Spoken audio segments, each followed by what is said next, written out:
Sveiki, mėly žiūrovai. Šiandien turiu jums naujieną iš Pixfra. Ir tokia graži dėžutė. Ir aš turiu Pixfra Draco. Tai yra multispektriniai žiūronai. Galima sakyti, net beveik biudžetinė klasė. Nu, kaina nėra didelė, tikrai. Ir jeigu jūs dabar turite klausimą, kokią prietaisą pasirinkti, tai galbūt reikia apsimastyti šitą galimybę. Nes Pixfra sukūrė tikrai nuostabi tokią prietaisą.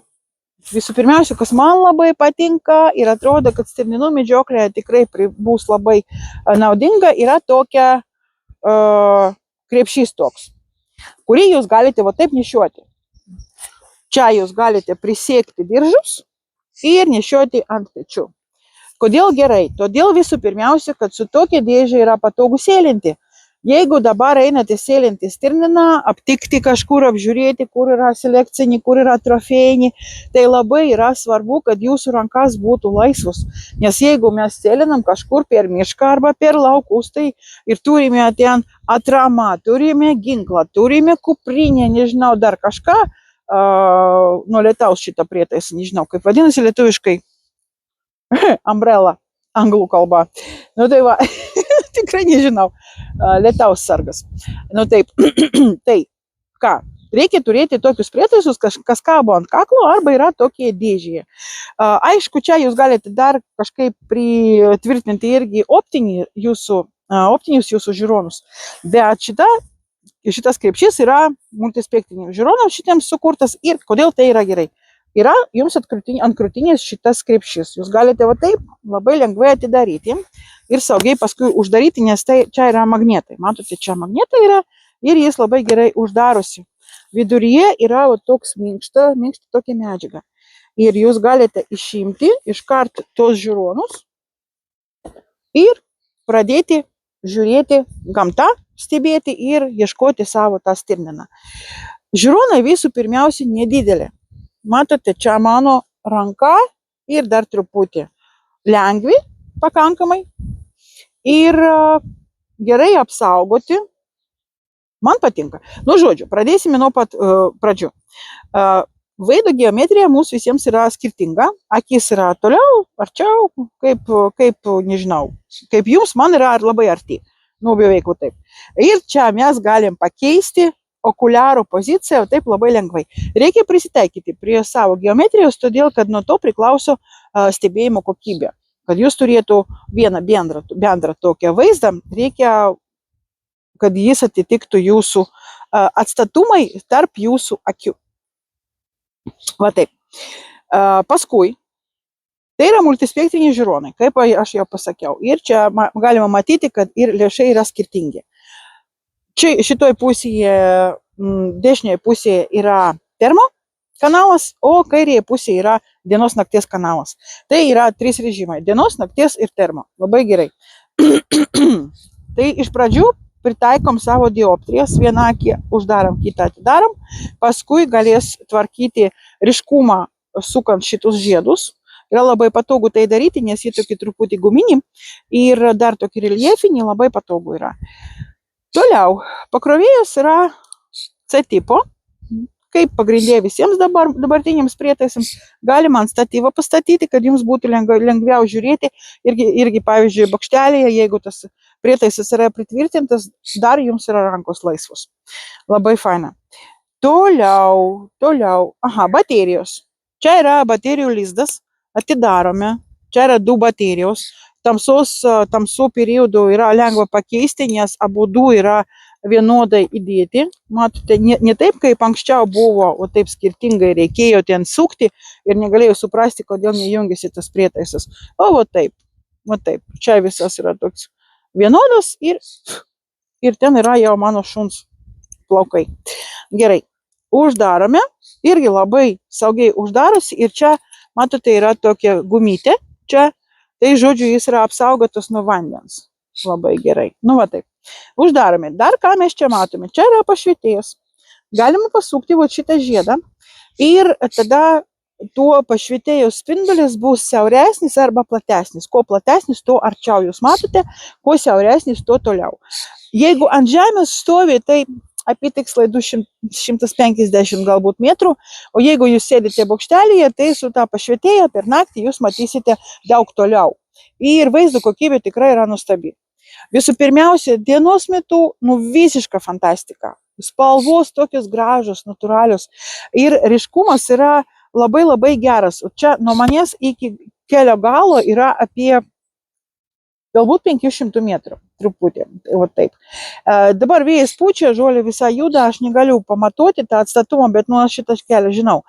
Ir galiu pažiūrėti ir tam gale, tur reikia įjungti, ir tam gale tikrai labai gerai galiu matyti. Skiriasi padidinimas. Jeigu termo režime minimalus padidinimas yra 2,5, pradinis, tai nakties arba dienos režimo yra 5,5 pradinis didinimas. Ir kas yra labai įdomu, dabar jis perjungėsi, man buvo įjungtas nakties režimas, nes buvo padėtas va taip prieš mane, ir jis galvoja, kad tamsu yra. O dabar jis mato, yra diena, ir perjungėsi į dienos režimą.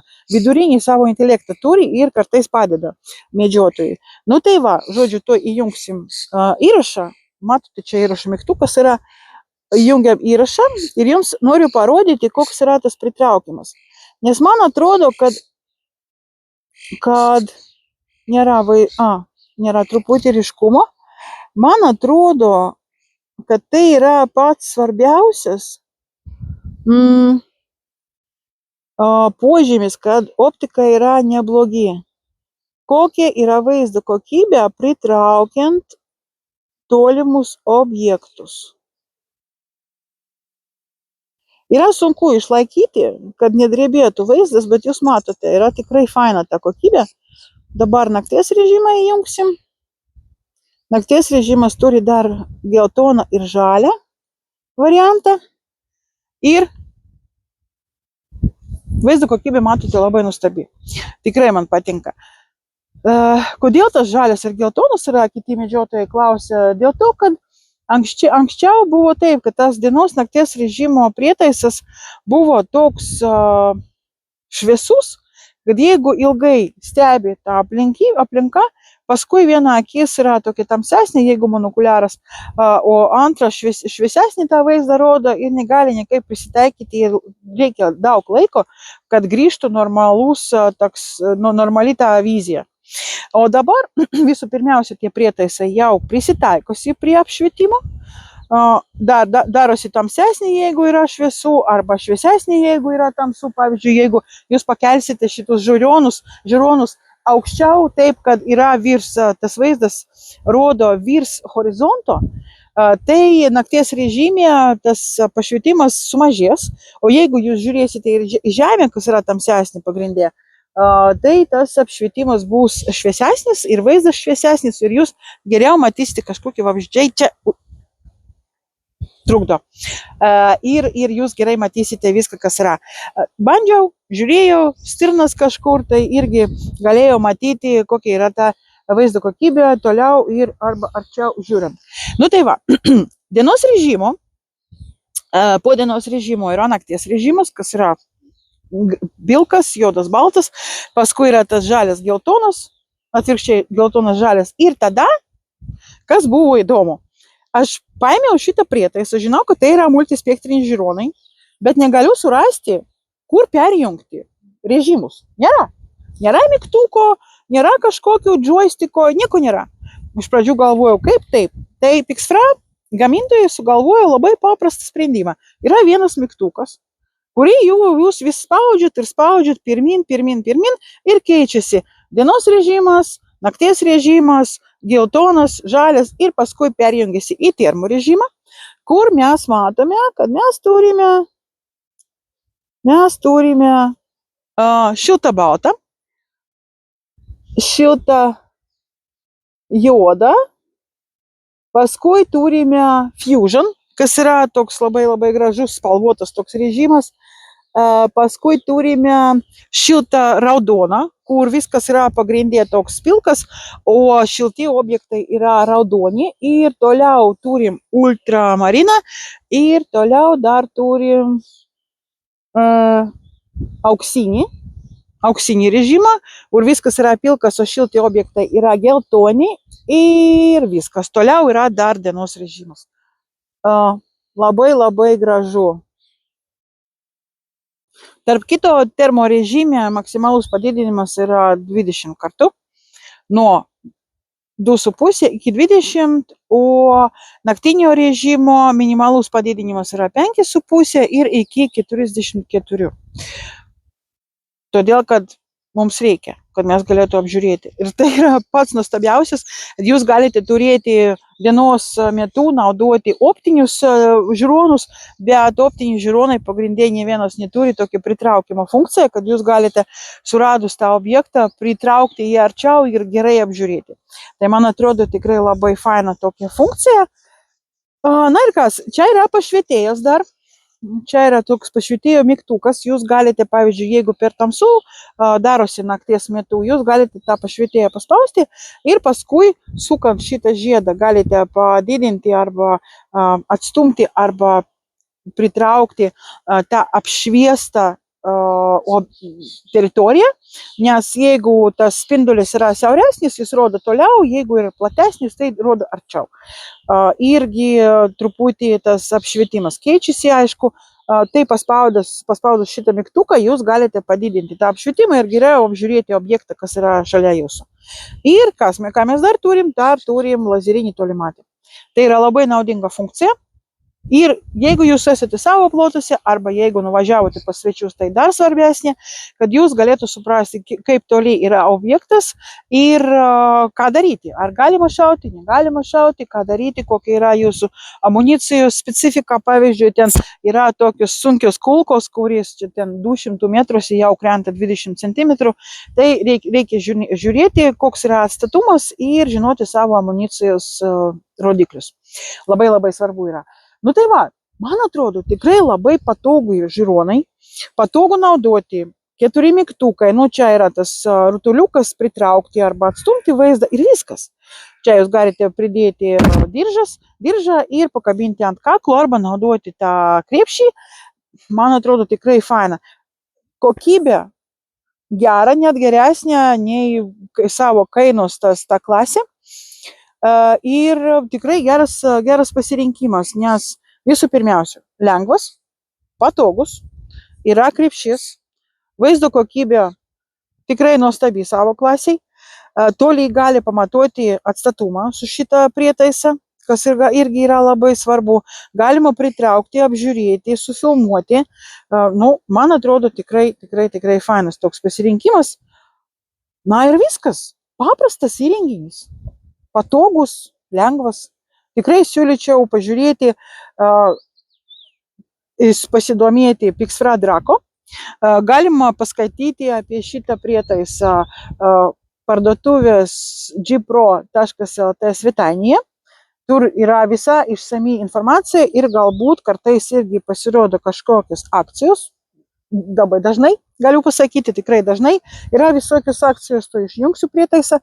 Išjungėsi jis pakankamai lėtai, 3 sekundės, įjungėsi greičiau, tai man labai patiko. Nu tai žodžiu, štai taip, aišku, parduotuvėse irgi galima ieškoti, įeinate į parduotuvę, matote šitą žalią juostelę ir iškart galite suprasti, kad tai yra Pixfra. Na ir štai taip, jeigu galvojate apie naują termo arba nakties režimo prietaisą, tai galbūt jums reikia 2 viename ir Pixfra Draco yra vienas iš tokių neblogų pasirinkimų. Nu tai va, tiek daug apie Pixfra Draco, žiūrėkite kitus mūsų video įrašus. Jeigu turite klausimų, komentarų, norite pasidalinti savo mintimis, rašykite komentarus, mes labai maloniai skaitysime, nes mėgstam bendrauti, galima taip sužinoti daug naujo. Spauskite like, pasidalinkite savo socialiniuose tinkluose šitų video įrašų ir ką dar, prenumeruokite mūsų kanalą YouTube, žurnalas Medžioklė ir prenumeruokite patį žurnalą per prenumeruoti.lt. Labai malonu, kad esate kartu su mumis, ačiū visiems ir būtinai bendrausim toliau. Ačiū ir iki susitikimo Medžioklė. Medžioklė valia.